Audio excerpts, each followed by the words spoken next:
Гадзіна смутку і маўчання. Так выглядала першая масавая акцыя, прысвечаная гадавіне аварыі на Чарнобыльскай атамнай станцыі.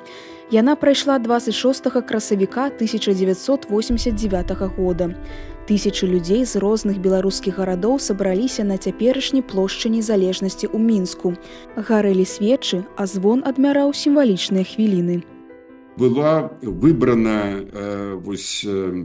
такая форма, якая, можа быць, якраз парадаксальна магла ўспрымацца. Гэта была гадзіна маўчання, гадзіна смутку і маўчання. Некалькі тысяч чалавек мы тады выйшлі да дома ўрада на тагачасную плошчу Леніна, і людзі стаялі і гадзіну маўчалі. Там нагналі міліцыі, нас просто адціснілі, нам не дазвалялі, там былі клумбы, не дазвалялі таптаць гэтыя клумбы, парушаць грамадскі парадак. Людзі стаялі вельмі шчыльна, але стаялі, і час ад часу біў звон. Звон, кожныя 5 хвілін, гэты чарнобыльскі так званы звон, яго потым неслі на чарнобыльскіх шляхах, і ён біў.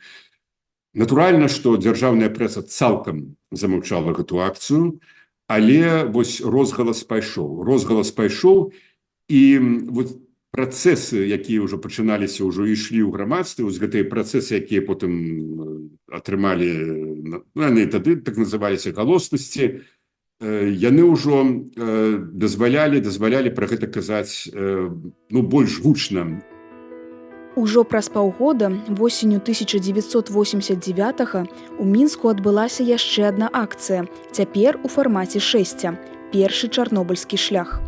Каля 30 тысяч чалавек прайшліся ад парка Чалюскінцаў до сучаснай плошчы Незалежности. Сначала это было движение, действительно, когда говорили, цель была донести информацию. Цель была разбудить людей. Цель была сказать людям, что, послушайте, вы же понимаете, что это все небезопасно. Вы понимаете, что информацию от нас намеренно скрывают. И скрывали, и скрывают сейчас. Вы понимаете, что с этим нужно что-то делать? Это был такой посыл тогда Чернобыльского шляха. И этот посыл, он находил очень быстро отклик в сердцах людей и в умах людей, потому что была такая эпоха перестройки и гласности, когда восприятие людей было открыто к той информации, которую они раньше не знали. А мы этого не знали, а от нас скрывали, это было лейтмотивом того времени.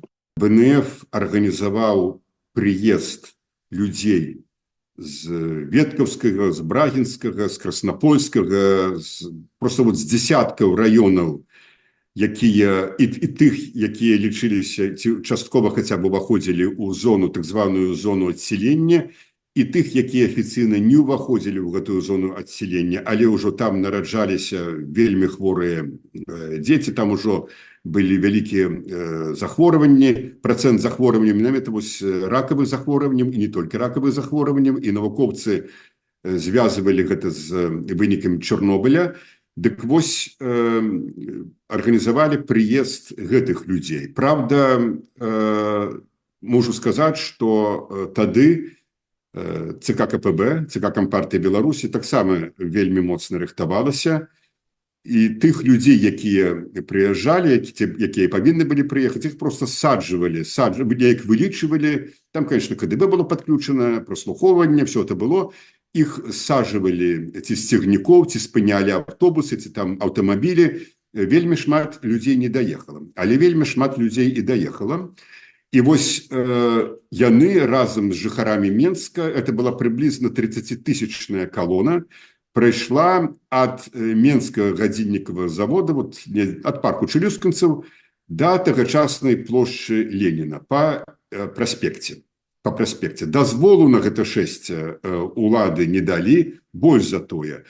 За некалькі дзён да гэтага улады абвясцілі всерэспубліканскі суботнік.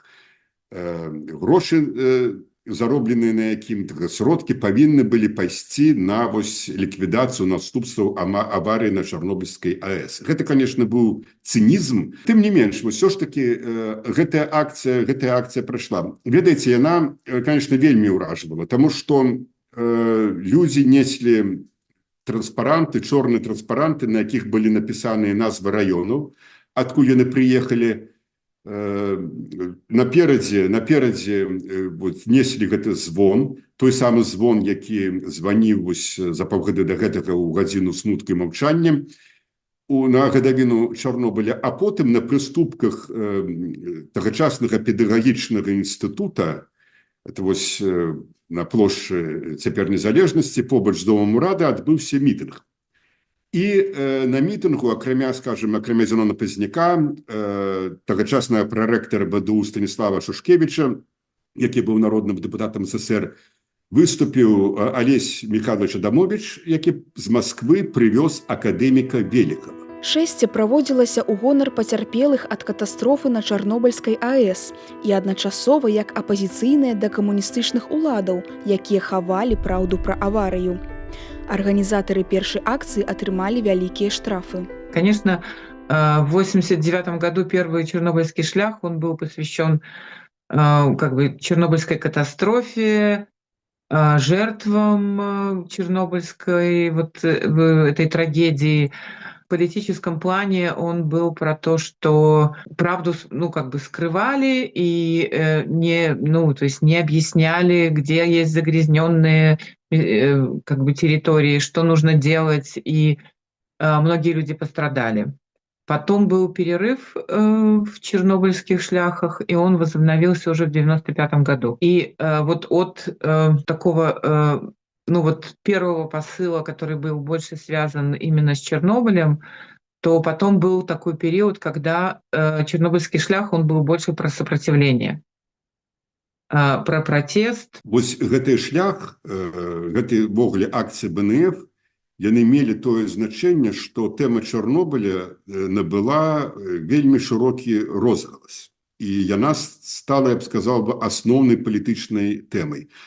Бо ўжо праз паўгады пасля гэтага першага чарнобыльскага шляха адбываліся выбары ў Верховны Савет 12 склікання, той самы Верховны Савет, якому было наканавана абвясціць в 91 годзе 25 жніўня незалежнасць Беларусі. Дык вось, былі жорсткія, конечно, дэбаты, жорсткае супрацьстаянне БНФ і камуністычнай партыі, гэта весна 90-го года на гэтых выбарах, але самые такие адыёзныя камуністы, самые праімперскія, прамаскоўскія камуністы ні слова не казалі у абарону цэнтральнай, то бок маскоўскай улады, якая, як гэта было ўжо відавочна, у свой час схавала гэтую, весь аб'ём гэтай чарнобыльскай трагедыі, а далей мінімальна рабіла, во всякім разе далёка не ўсё рабіла, што мусіла б рабіць, каб гэтыя наступствы максімальна ліквідаваць. Кожны, хто з кандыдатаў дэпутаты, хто заявіў бы, паставіў бы пад сумнеў вось гэтую чарнобыльскую тэму, ён проста, як палітык, падпісваў сабе смяротны прысуд проста адразу. Першы чарнобыльскі шлях ужо ў незалежнай Беларусі прайшоў у 1996 годзе і стаў самым масавым у гісторыі краіны. Яго наведала больш за 50 000 чалавек. З часам чарнобыльскі шлях стаў рэгулярным, і акцыя займела характар пратэста супраць рэжыма Александра Лукашэнкі, а для ўладаў нагоды для рэпрэсій. Пасля пратэстаў 2020 года і масавай эміграцыі з краіны чарнобыльскі шлях сталі праводзіць за межамі Беларусі. Цяпер, асабліва з пачаткам працы новай АЭС у Астраўцы, эколагі лічуць, што чарнобыльскі шлях стаў сімвалічным рытуальным дзеяннем, якое павінна нагадваць пра небяспеку атамнай энергетыкі. Если мы перейдем от этого движения сопротивления, и расскажем о том, что ладно, одних посадили, другие убежали, и что сейчас?